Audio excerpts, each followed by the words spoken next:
let me stress again before we get started that I'm a total amateur. I don't know what I'm doing, so please consult with all of the documentation and the manufacturer and get a professional trainer and all that before you attempt to do this at home.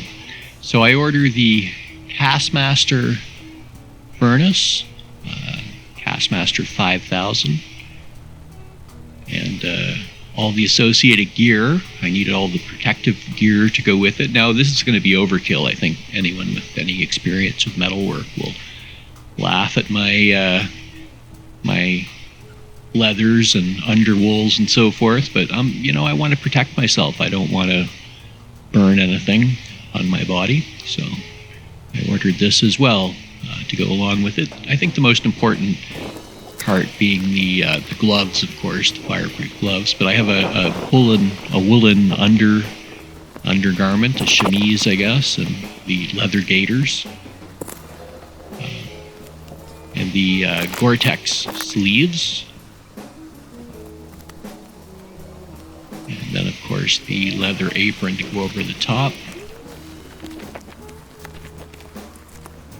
And last but not least, the fireproof gloves. So I'm not going to go into great detail on how I set this thing up, because I don't want you to use it as an instructional video.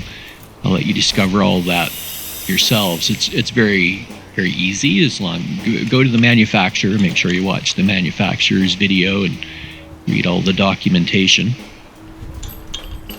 So the regulator that will shut off if there's a leak in the line. So you want to make sure everything's tight. As with any gas-related project, make sure everything's tight. Now, I discovered that my temperature, my thermometer, was totally inadequate for the job. I don't know, maybe I was using it wrong. I don't want to say that it's not a good product, so I'm not going to name what it is. It's probably user error, but it wouldn't take an accurate reading for me no matter what I did. Okay, and I'll tell you right away another mistake I made. Cans aren't made of aluminum, they're made of steel, so it requires a much higher melting point than aluminum. So this first test run, I didn't melt the cans. I didn't get it hot enough to melt steel, as you'll see.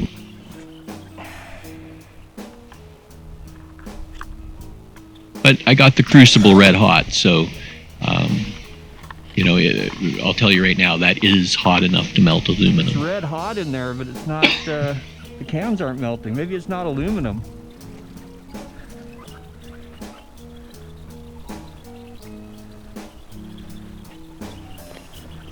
Be mindful of the heat of everything. Keep your gloves on. Don't forget to take your gloves off and pick something up, because even if it's not glowing red hot, everything around that furnace is very hot and can burn you badly. So take precaution and be mindful. That's my main tip in all this. Be mindful of what you're doing and be careful.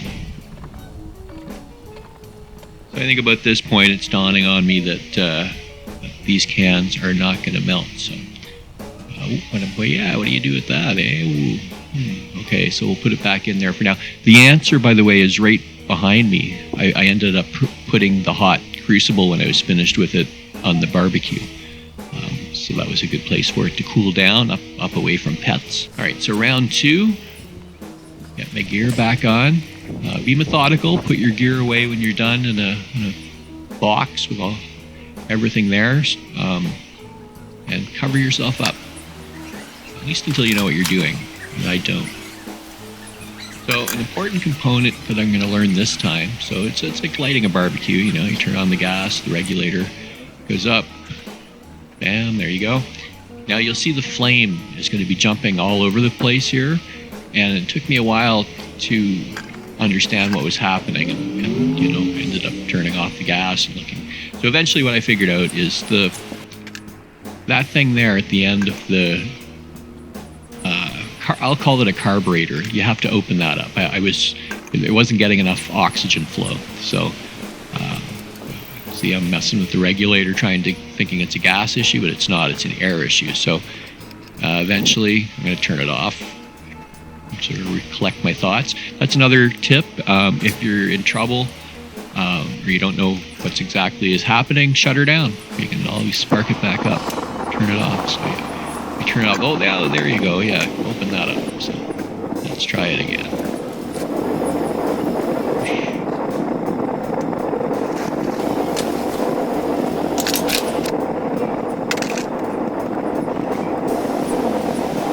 So for my metals this time around, I bought some aluminum pie plates. I wanted to make sure it was aluminum. So I went to the dollar store and I bought about $2 worth of aluminum pie plates.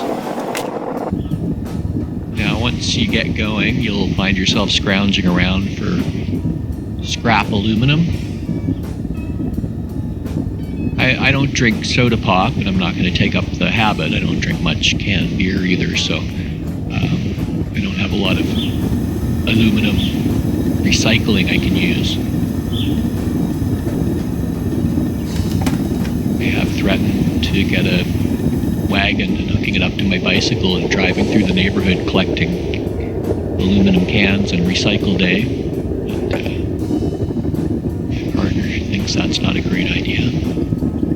It's the back, eh? I'm getting old, the bending over. Oh, look at that pretty flame. So whenever you put something in that has like paint or whatever on it, it's going to burn it off because it's very hot. So that stuff has a nice blue flame from the paint, I would assume.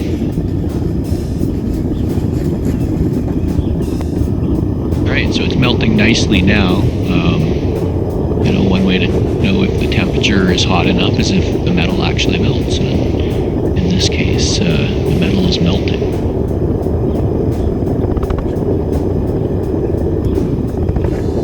Now I have a pair of tongs that came with the kit for the crucible, and what you're going to find is when you melt down your metal, you're going to have what's called slag, and that's sort of a leftover debris of paint and whatever else isn't metal, and it's going to be like a scum on the top of your metal, and you're going to need to pick that off. And you can do that with the tongs. That works fine. I also have a poker from the fireplace set that I can use. So there we go. It's an old car ice scraper that broke, as they always do. So I'm taking the handle and I'm melting it down. You can stick it right through the top there, and it goes right into the crucible.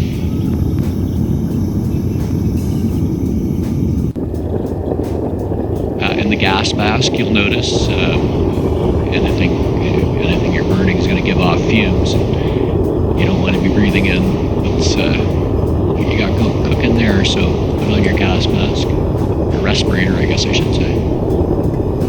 Picking off the slag there.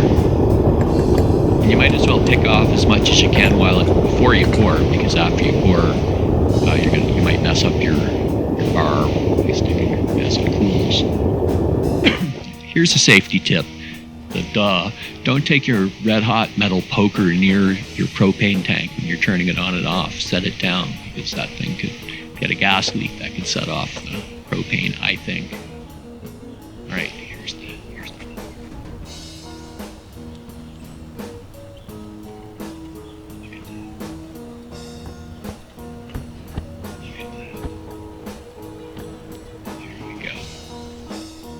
See that from a couple of different angles, because that's the fun part. That's what it's all about.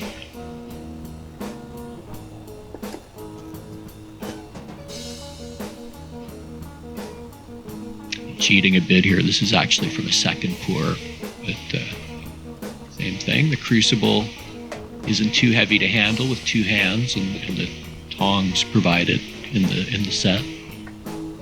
Picking off a little bit more slag there after I pour. There's still slag and it's on the surface, so you want to get that off. When I was growing up, I actually lived in a couple of steel towns, and there was always a slag heap in the town. And when they poured the slag, you could see it glowing at night. One of them, anyway. Okay, So there you go. I was so excited I forgot to show me knocking it out of the pan, but it came out smoothly. Slag there. Now, this is going to be very hot. You'll see in a moment that you have to cool it down. Don't touch anything with your bare hands. Even after the gas is turned off, that crucible is scalding. Well, even more than scalding. It's damagingly hot. Let's watch this. Watch this.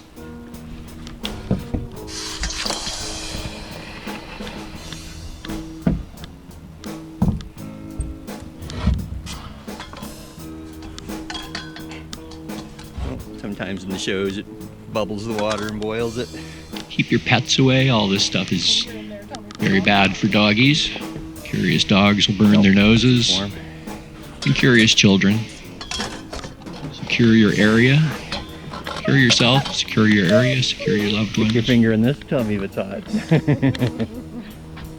This is adult playtime. Be mature and serious-minded. There you go. So there's those pie plates. That's the pie plates worth of aluminum. Solid, I can't break that off. That's something, eh? It's pretty hefty, eh? Heftier than I thought. So if that was gold, that's how they make gold bars. All right. The pie plates scored me a nice little small ingot of aluminum. And now I'm sitting in my backyard enjoying my newfound wealth. Mad stacks of aluminum. Not a life-changing amount of aluminum yet, but one day.